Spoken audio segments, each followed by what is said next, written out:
एक समय की बात है। एक छोटे से गांव के किनारे एक घना जंगल हुआ करता था। उस जंगल में किसी की हिम्मत नहीं थी जाने की, क्योंकि लोग कहते थे कि वहां एक खौफनाक चुड़ैल रहती है। उसका नाम था काली। लोगों का मानना था कि काली गांव के बच्चों को अपने जादू से फंसाकर अपने महल में कैद कर लेती है। गांव के लोग डरते हुए चाय की दुकान पर बात कर रहे हैं कि पिछले हफ्ते एक और बच्चा गायब हो गया। लोग कहते हैं कि यह सब उस चुड़ैल काली का काम है।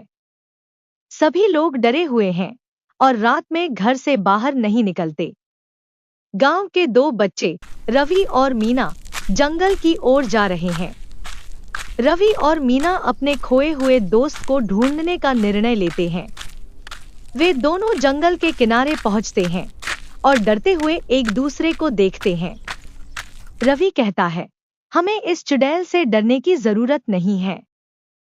हमें अपने दोस्त को बचाना है। लेकिन अचानक उन्हें एक अजीब सी आवाज सुनाई देती है। एक पेड़ से एक डरावनी छाया निकलती है। यह वही काली चुड़ैल थी। उसकी लंबी सफेद बाल, लाल आंखें और काली साड़ी थी। वह बच्चों को देखती है और हंसने लगती है। रवि और मीना को चुड़ैल पकड़ लेती है। कहानी: काली चुड़ैल अपने जादुई ताकतों से रवि और मीना को अपने महल में खींच लेती है। महल में चारों ओर अंधेरा था और दीवारों पर अजीब चित्र बने हुए थे। चुड़ैल कहती है, तुम दोनों अब कभी यहाँ से बाहर नहीं जा पाओगे। रवि और मीना जादू के रास्ते ढूंढ रहे हैं। कहानी: लेकिन रवि और मीना हार मानने वाले नहीं थे। उन्होंने महल के अंदर एक जादुई पुस्तक पाई, जिसमें बताया गया था कि चुड़ैल को हराने के लिए उसकी जादुई छड़ी को तोड़ना होगा।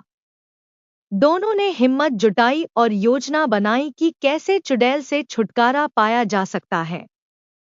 रवि और मीना ने चुपके से चुड़ैल की जादुई छड़ी को ढूंढ लिया और जैसे ही चुड़ैल उनके पास आई, उन्होंने उसकी छड़ी तोड़ दी। चुड़ैल गुस्से से चिल्लाई, लेकिन उसके जादू की शक्ति धीरे धीरे खत्म होने लगी। अंत में वह धुएं में बदलकर गायब हो गई। गांव में खुशी और उत्सव का माहौल है। कहानी: रवि और मीना सुरक्षित गांव लौट आए और अपने खोए हुए दोस्त के साथ। गांव के लोग बहुत खुश हुए और उन्हें अपने साहस के लिए बधाई दी। अब गांव में कोई डर नहीं था, क्योंकि काली चुड़ैल हमेशा के लिए खत्म हो चुकी थी।